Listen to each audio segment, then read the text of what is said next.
بسم اللہ الرحمن الرحیم۔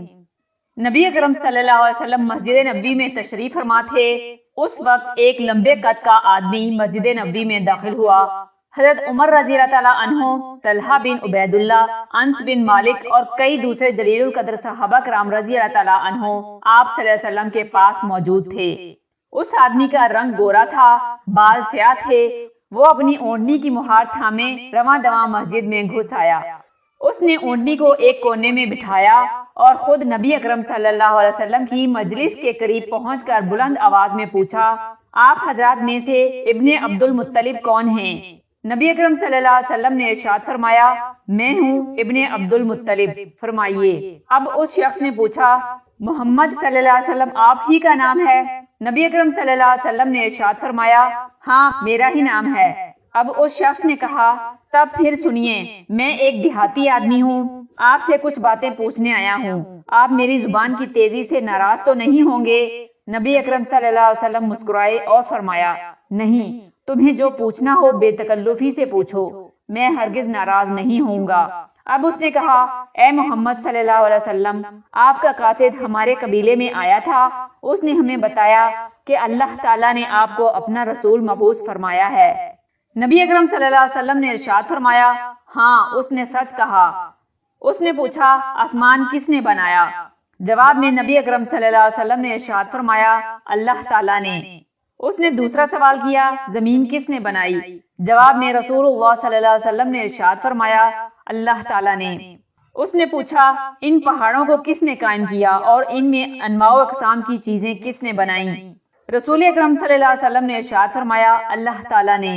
اب اس نے کہا، اسی اللہ کی قسم جس نے آسمان اور زمین بنائے، ان پہاڑوں کو قائم کیا، کیا واقعی اللہ تعالیٰ نے آپ کو اپنا پیغمبر بنا کر بھیجا ہے؟ حضور نبی کریم صلی اللہ علیہ وسلم نے ارشاد فرمایا، ہاں۔ یہ سن کر اس نے کہا، آپ کے قاصد نے ہمیں یہ بھی بتایا ہے کہ رات دن میں ہمارے لیے 5 نمازیں پڑھنا فرض ہے۔ آپ صلی اللہ علیہ وسلم نے ارشاد فرمایا، اس نے سچ کہا۔ اس نے پھر پوچھا، کیا واقعی اللہ تعالیٰ نے آپ کو ان نمازوں کا حکم دیا ہے؟ جواب میں آپ صلی اللہ علیہ وسلم نے فرمایا، ہاں۔ آپ کے قاصد نے ہمیں یہ بھی کہا کہ سال میں ایک بار اپنے مال کی زکوٰۃ دینی چاہیے۔ رسول اللہ صلی اللہ علیہ وسلم نے ارشاد فرمایا، اس نے یہ بھی سچ کہا، اور کیا اس کا بھی اللہ نے آپ کو حکم دیا ہے؟ اس شخص نے پوچھا۔ نبی کریم صلی اللہ علیہ وسلم نے فرمایا، ہاں۔ وہ پھر بولا، آپ کے قاصد نے ہمیں ہر سال رمضان کا پورا مہینہ روزے رکھنے کا حکم دیا ہے۔ اسی طرح انہوں نے حکم دیا ہے کہ جس میں طاقت ہو اس پر زندگی میں ایک بار بیت اللہ کا حج فرض ہے۔ کیا آپ نے ان سے کہلوایا ہے اور کیا اللہ نے آپ کو اس کا حکم دیا ہے؟ جواب میں آپ صلی اللہ علیہ وسلم نے فرمایا، یہی بات ہے۔ اب اس نے درخواست کی کہ اسے کلمہ پڑھایا جائے، چنانچہ اس نے کلمہ شہادت پڑھا اور بولا، اے اللہ کے رسول، میری قوم نے مجھے اپنا قاصد بنا کر آپ کی خدمت میں بھیجا ہے۔ میرا نام زمام بن ثعلبہ ہے، میں بنو سعید بن بکر کا بھائی ہوں۔ اس ذات کی قسم جس نے آپ کو نبی بنا کر بھیجا ہے، جن باتوں کا آپ نے حکم دیا، میں ان میں نہ کمی کروں گا نہ اضافہ۔ یہ کہہ کر انہوں نے نہایت ادب سے سلام کیا اور چل دیے۔ اس موقع پر رحمت عالم صلی اللہ علیہ وسلم نے ارشاد فرمایا، اگر اس شخص نے سچ کہا ہے تو یہ ضرور جنت میں جائے گا۔ زمام بن ثعلبہ رضی اللہ تعالیٰ عنہ بہت خوبصورت تھے، اپنے قبیلے کے عقل مند آدمیوں میں شمار ہوتے تھے، بن سعد کے رئیسوں میں سے تھے، نیک فطرت تھے۔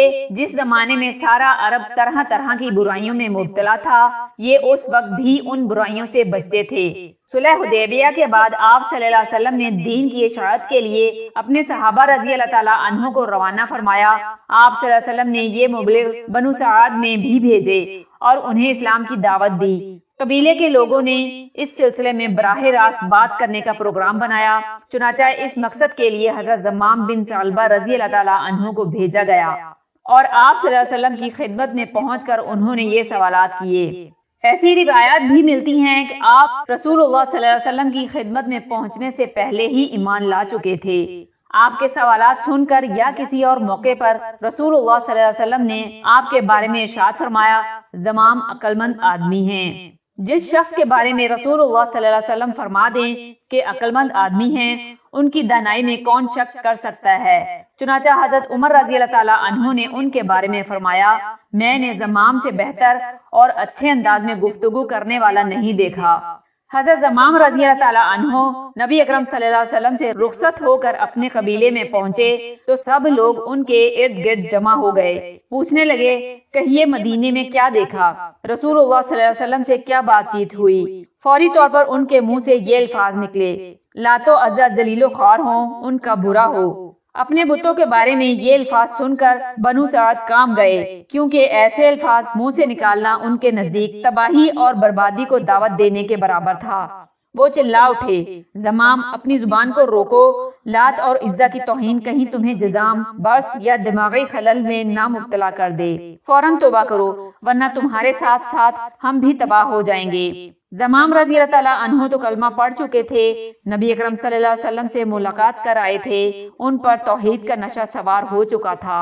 فوراً بولے، اے میری قوم، کان کھول کر سن لو، لات اور عزا صرف پتھر ہیں، نہ کسی کو نفع پہنچا سکتے ہیں نہ نقصان۔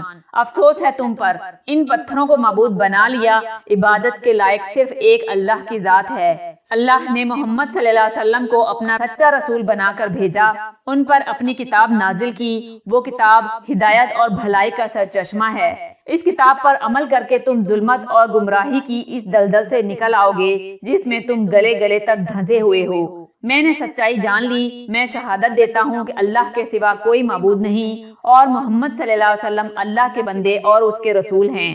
میرا کہنا مانو، فوراً اللہ اور اس کے رسول پر ایمان لے آؤ، اسی میں تمہاری بھلائی ہے، ورنہ تباہ اور برباد ہو جاؤ گے۔